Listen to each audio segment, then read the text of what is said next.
Les amis, c'est Willy. Voilà, ça c'était l'introduction, je n'avais pas d'inspiration. Alors les amis, vous attendiez cette vidéo avec impatience, je le sais. J'ai eu pas mal de retours de votre part, ce qui est assez conséquent pour savoir quand je sortirai un nouveau thread. Et vous en avez un actuellement. Et je sais que c'est le contenu que vous aimez le plus sur ma chaîne avant les vidéos réactions, donc je tâcherai d'en faire plus souvent. Mais c'est pas dit que j'en sorte plein à la suite. Aujourd'hui, on va parler de deux histoires basées sur la même mécanique, mais je vais pas vous dire laquelle parce que vous allez comprendre dans les deux histoires. Donc j'espère que vous êtes bien posés, mais que vous regardez pas cette vidéo le soir, que vous êtes accompagnés. Dans quel cas, ça va être un peu compliqué. Maintenant les amis, passons aux histoires et on va commencer par la première qui est celle de Lisa. On est en mars 2006, Lisa vient d'avoir 17 ans, elle est à l'université, son université organise un voyage en Sicile qui est une région en Italie pendant 2 semaines. Elle est très motivée et en plus sa copine qu'on va appeler Alexandra tout au long de l'histoire peut s'inscrire aussi, du coup elle est refaite. 10 jours après le début du voyage, tout se passe bien, elles parcourent différentes villes de Sicile et apprécient aussi le fait qu'elles peuvent légalement boire en Italie. De ce fait, elles ont un tuteur hyper sympa et assez indulgent, du coup vous l'aurez compris, elles n'ont presque pas de limite. Et petit détail qui a son importance, elle loge dans un hôtel pas loin de la ville de Taormina mais qui est en dehors de cette ville en raison d'un budget assez limité. Du coup, tout ce qu'on peut apercevoir autour, c'est juste une route calme, un cirque fermé et une station-service. Bref, quoi qu'il en soit, cette nuit-là, Lisa et Alex vont dîner ensemble avec d'autres étudiants, après quoi ils sont censés regarder une conférence vidéo sur les anciens temples qu'elles vont voir le lendemain. Pendant le dîner, tout se passe bien, elles rigolent, elles se chient à la gueule, bref, le cliché d'un dîner entre amis. Mais n'étant pas d'humeur et ignorante de 17 ans, plutôt que d'aller regarder la conférence, elle préfère se faufiler après le dîner pour aller acheter du chocolat et des cigarettes à la station-service. Là, il est environ 20h30, il fait déjà nuit, mais elles s'en font pas plus que ça puisque la station-service n'est qu'à 10 minutes. Elles prennent le chemin et sur ce chemin, elles constatent qu'il n'y a pas de trottoir à côté de la route, juste un peu de broussailles à côté avec une clôture grillagée. Du coup, la seule chose qu'elles craignent, c'est d'être heurtées par une voiture, mais comme il n'y a personne et que c'est vide, elles se disent qu'il n'y a aucune raison qu'une voiture vienne les écraser. Tout ce qu'on peut entendre autour, c'est des rabats des tentes et le drapeau dans le vent du cirque qui sont à quelques mètres derrière la clôture. Elle nous dit qu'il y aurait pu avoir des gens là-bas, mais que pour elles, cela semblait certainement fermé pour la saison car elles n'ont aperçu personne. Elles sont enfin heureuses d'atteindre la station-service, elles prennent leurs articles, elles passent à la caisse, la dame les encaisse, mais a l'air tout de même surprise de les voir à cette heure-ci. Et une fois leur achat terminé, elles reprennent la route sombre et calme pour retourner à l'hôtel.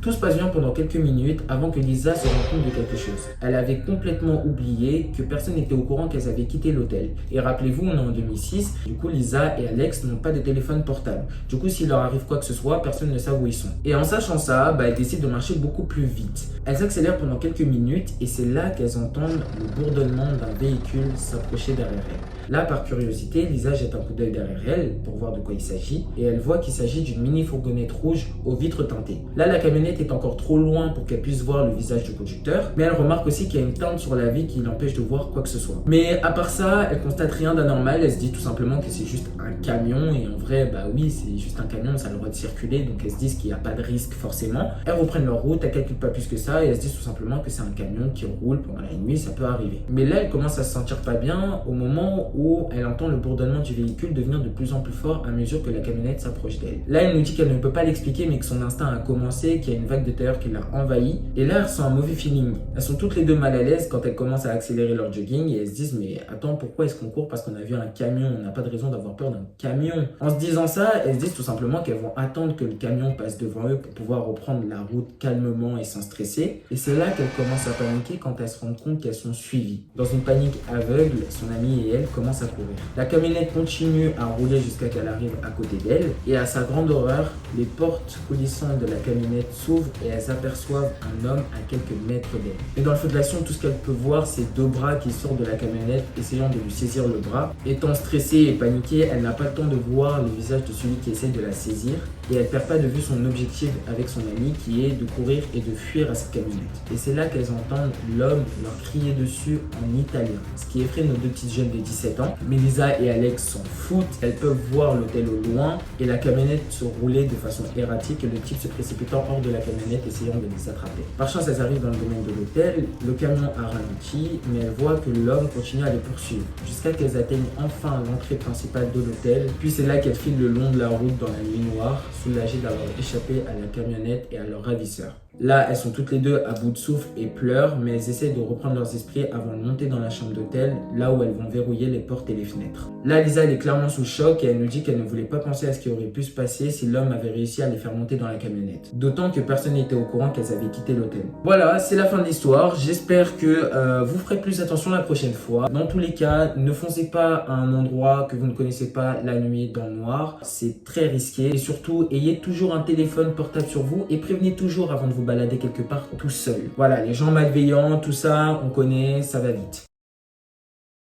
Maintenant les amis, passons à la deuxième histoire qui est plus courte mais d'autant plus inquiétante, qui est celle de Mathilde. Un soir, son petit ami et elle vont boire et sortir avec des amis. Tout se passe bien et elle retourne dans l'appartement de leurs autres amis qui sont à environ 15 minutes de leur ville voisine. Là, il se fait tard et vu qu'ils ont du travail tous les deux le lendemain, ils décident de prendre un Uber pour venir les chercher. Leur Uber arrive, tout va bien, l'ambiance est plutôt bonne, le mec est sympa, bref, tout va bien. Mais Mathilde, à ce moment précis, elle se sent mal, elle est ivre et son petit copain aussi. Bref, pendant le trajet, tout se passe bien jusqu'à qu'ils arrivent au bout d'une rue. Et Mathilde la reconnaît comme proche de sa maison. Là, Mathilde est ivre, mais elle nous explique qu'elle connaît le virage et que si on tourne à droite, on va clairement dans la direction de sa maison, mais que si on tourne à gauche, on va clairement dans la direction opposée, ce qui en soit logique. Le conducteur arrive, il se stoppe au feu et devinez quoi? C'est pas son clignotant droit qui s'allume. C'est son clignotant gauche. Là, Mathilde comprend pas, elle regarde autour d'elle, elle regarde son petit ami qui est à bout de souffle à cause de l'alcool. On est tous d'accord pour dire que personne n'aimerait être dans cette situation. Et son petit copain, lui aussi, il est ivre, il se lève de son siège et demande au chauffeur où il va parce qu'il va clairement dans la mauvaise direction. Et là, le conducteur leur répond quelque chose. Ne vous inquiétez pas, je suis de la région, je connais un raccourci. Et à cause de l'alcool, Mathilde et son petit copain ne s'en font pas plus que ça, ils se détendent un peu, ils se disent qu'il y aurait plein de routes secondaires qu'elle aurait pu emprunter et qu'en soit le chauffeur a l'air sympa et cool, il n'a pas l'air d'être méchant. Là, le conducteur reprend à nouveau la route et il se repasse un truc anormal. Le conducteur s'arrête à un autre feu de signalisation et a la capacité soit de tourner à droite, ce qui le mettrait en direction de l'endroit où ils vivent, ou soit de tourner à gauche, ce qui le mettrait en direction d'une ville voisine. Encore une fois, c'est pas son clignotant droit qui s'allume, c'est encore son clignotant gauche. Et là, Mathilde, à ce moment précis, c'est pas ça qui l'inquiète le plus. Elle remarque que l'homme a désactivé son suivi GPS et a totalement désactivé l'application Uber, ce qui fait qu'il n'est plus suivi par celle-ci. Et là, Mathilde, elle se rend compte d'un truc, c'est que l'homme n'a donc rien suivi depuis le début du trajet. Là, le cœur de Mathilde commence à battre et elle sort son téléphone pour appeler le 911. Son petit copain se lève de son siège et lui met un coup de pression et lui dit « Mais où allez-vous, bordel ?» Parce que clairement, on sait que c'est pas la bonne voie. Et c'est à ce moment-là que le conducteur va changer de clignotant et va rouler en direction de la voie de droite. Là, son petit copain et Mathilde sentent que c'est pas bon et demandent juste à descendre de la voiture pour continuer la route à pied. Et c'est là que le conducteur a une réaction un peu bizarre. Il va commencer à être sur la défensive et agressif. Et il va finir par leur dire « Non, ne vous inquiétez pas, je vais vous emmener chez vous. Je sais que j'ai fait une erreur. » Quelle erreur? Et là, blackout. Mathilde, c'est le dernier souvenir qu'elle a du trajet. Elle ne sait pas si elle a continué à pied avec son petit ami ou pas, ou s'ils ont continué avec le conducteur. Mais elle nous dit que, clairement, le conducteur n'était pas très net et qu'il a avoué clairement qu'il n'allait pas dans la bonne direction et qu'il avait désactivé l'application. Et c'est très bizarre, ça veut dire que c'était volontaire. Et même si tu connais un raccourci et que c'est bienveillant, tu fais pas ça. Et tu suis le GPS. Tout simplement. En tout cas, elle nous dit que dès qu'ils sont rentrés chez eux et qu'ils sont redevenus sobres, ils ont signalé cet homme sur Uber et qu'ils n'ont plus du tout entendu parler de cet homme. Morale de l'histoire, faites très attention. En plus, c'est pas la première fois que ces histoires-là, ça arrive. On entend beaucoup parler de gens qui se font kidnapper en taxi. Et d'ailleurs, c'est cette mécanique dont je voulais parler avec vous. C'est le kidnapping. Vraiment, c'est des choses où tu es le plus à risque à être amené. Donc vraiment, faites attention. C'est pas parce qu'une personne est souriante ou gentille qu'elle n'est pas forcément mauvaise. Bon, je suis un peu le papy Willy, mais au moins je vous préviens.